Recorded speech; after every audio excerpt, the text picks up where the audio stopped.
This is the Future of Automotive with Steve Greenfield.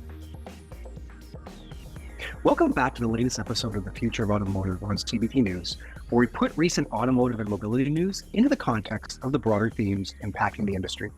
I'm Steve Greenfield from Automotive Ventures, and I'm really glad that you could join us this week.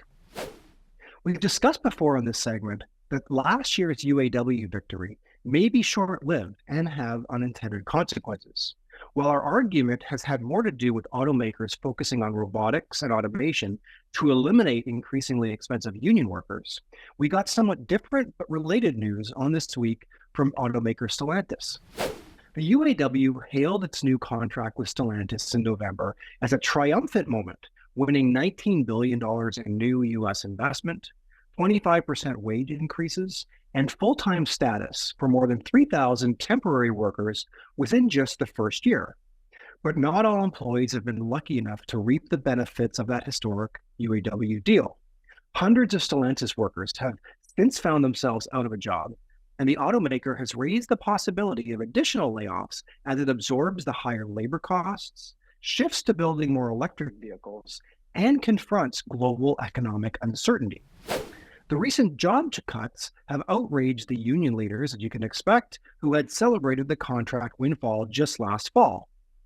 After Stellantis dismissed 199 full-time workers at a plant in suburban Detroit, the company also said it will implement indefinite layoffs across its U.S. footprint in the months ahead to quote-unquote help improve productivity and ensure the company's long-term sustainability in a rapidly changing global market.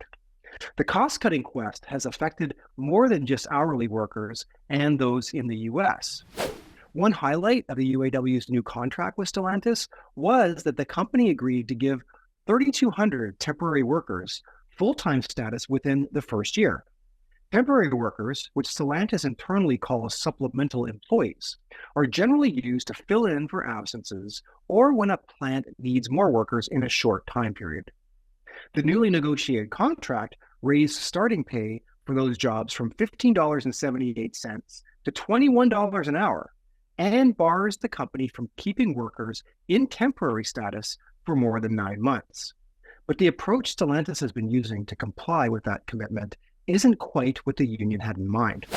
The company terminated 539 of these temporary supplemental employees across the U.S. in January, and 341 at its Jeep Wrangler plant in Toledo, Ohio in March. An additional 239 temp workers were cut at a parts sequencing facility. With competition globally from cheaper vehicles coming out of China and vehicle cost of ownership higher here in the U.S. due to the combination of MSRP inflation and higher interest rates, automakers need to ruthlessly focus on removing operating and production costs. I believe that new UAW contracts containing inflated wage expense is only going to redouble the automakers' focus on using robotics and process automation to eliminate as many human positions as possible in the factory.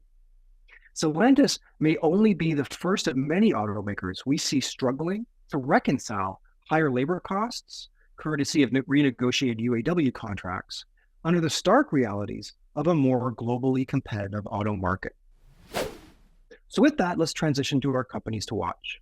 Every week, we highlight interesting companies in the automotive technology space to keep an eye on. If you read my weekly Intel report, we showcase a company to watch and take the opportunity here to share that company with you.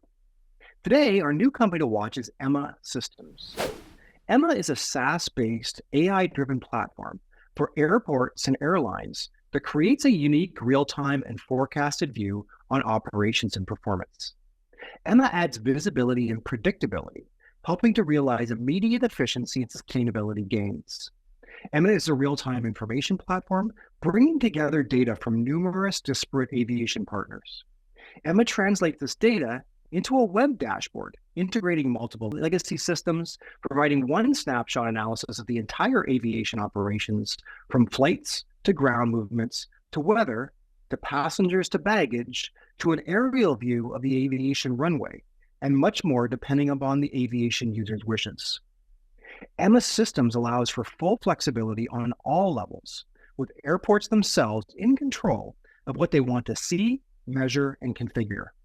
Emma intends to make aviation operations more efficient and predictable and generate accurate forecasting using the most accurate real-time data. If you'd like to learn more about Emma systems, you can check them out at www.emma.aero. So that's it for this week's Future of Automotive segment. If you're an auto tech entrepreneur working on a solution that helps car dealerships, we want to hear from you. We are actively investing out of our dealer fund. If you're interested in joining our investment club to make direct investments into auto tech and mobility startups, please join. There's no obligation to start seeing our deal flow, and we continue to have attractive investment deals available to our members. Don't forget to check out my book, The Future of Automotive Retail, which is available on Amazon.com. And keep an eye out for my new book, The Future of Mobility, which is almost done and will be out soon. Thanks as always for your ongoing support and for tuning in to CVT News for this week's Future of Automotive segment, and we'll see you next week. Thanks for watching The Future of Automotive with Steve Greenfield.